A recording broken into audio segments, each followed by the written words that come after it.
হযরত ওমর রাদিয়াল্লাহু তাআলা আনহু রাতের আধারে ঘুরে বেড়াতেছেন। আমিরুল মুমিনিন নেতা কারে বলে দেখেন, রাতের আধারে ঘুরে বেড়াচ্ছেন, কোথায় কি হয় না হয়। মরুভূমির ভিতরে একটা তাঁবুর মধ্যে আলো জ্বলে, কাছে যে বাচ্চাদের কান্না শুনতে পেলেন, গিয়ে দেখছেন মা কি যেন রান্না করে আর বাচ্চারা কাঁদতেছে গভীর রাত্রে। আমিরুল মুমিনিন বলে, মেয়ে এলো, তুমি তো বড় নিষ্ঠুর, এত রাতে রান্না করো কেন? সকাল সকাল রান্নতে পারো নাই কেন? সন্ধ্যার সময় খাওয়াই দিতে, বাচ্চাগুলি কাঁদতো না। মহিলা বলতেছে, পথিক তুমি কি? তোমার তো আমি চিনি না। আমি এই বাচ্চাগুলি, আমরা কিন্তু মদিনার লোক নই, আমরা মদিনার বাইরের লোক, এই দেশের লোক নাই, বাইরের থেকে এসেছি। মদিনা সরকারের কাছে কিছু পাবো, সাহায্য নেওয়ার জন্য এসেছি, কিন্তু মদিনায় খলিফার কাছে এখনো যেতে পারি নাই। আমরা আজকে 3-4 দিন না খাওয়া রয়েছি, ক্ষুধার জ্বালায় বাচ্চারা কান্দে। আমি হাড়িতে কোনো খানা রান্না করি না, বাচ্চাদেরকে সান্ত্বনা দেওয়ার জন্য হাড়ির ভিতরে পানি আর পাথর দিয়ে নাড়াচাড়া করতেছি। আমিরুল মুমিনিন আর পায়ের তলা থেকে যেন মাটি খসে যাচ্ছে, ভয় হয়ে গেল, আল্লাহর ভয় তারি হয়ে গেল তার ভিতরে। বললেন, মা একটু অপেক্ষা করো, দেখি কিছু করতে পারি নাকি। দৌড়ে চলে গেলেন বাড়ি। বৃত্ত আসলামকে ডেকে বললেন, বাইতুল মালের দরজা খোলো, বস্তা নিয়ে আসো, আটা ঢুকাও, পেঁয়াজ ঢুকাও, রসুন ঢুকাও, তরি তরকারি ঢুকাও। ঢুকানো হয়ে গেল, বস্তা মুখ বান্ধ।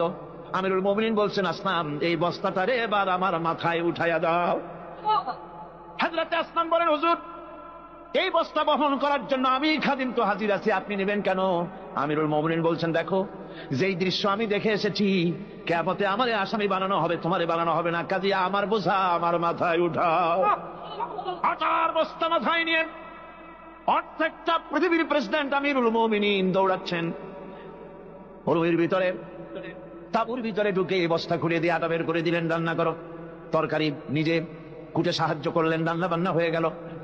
এবার হযরত ওমর বাচ্চা দুইটাকে দুই উরুর উপরে নিয়ে রুটি ছিঁড়ে তরকারি মাখায় খাওয়াতে লাগলেন, আর বললেন, মা তুমি খাও। মহিলা খাচ্ছে। হঠাৎ করে মহিলার চোখ পড়েছে এই পথিকের দিকে, এই আগন্তুকের দিকে। তাকায় দেখে লোকটির চোখের পানি দাঁড়িয়ে ভিজে ভিজে পড়ছে।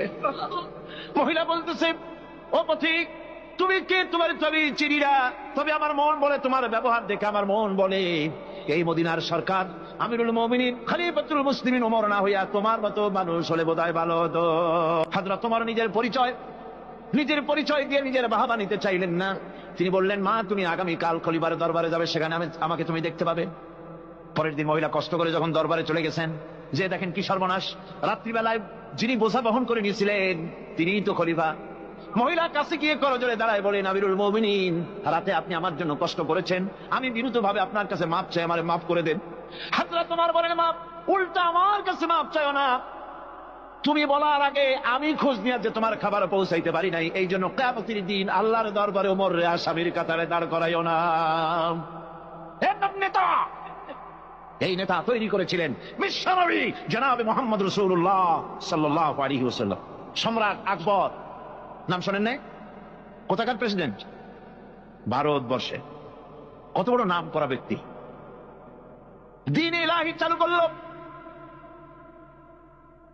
তার নামে আল্লাহু আকবার চালু করলো। আল্লাহু আকবার বলতে যেন তারে বোঝানো হয়, জিল্লে ইলাহি বলে ঘোষণা করা লাগলো তাকে।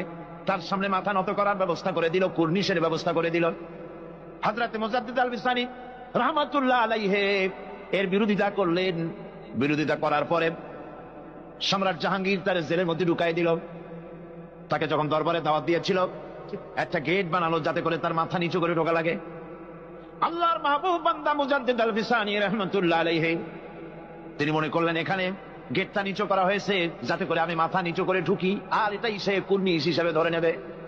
তিনি মাথা নিচু করলেন না, মর্দে মুজাহিদ বাদশার দরবারে নিজের বাম পা খানা আগে ঢুকাইয়া দিলেন।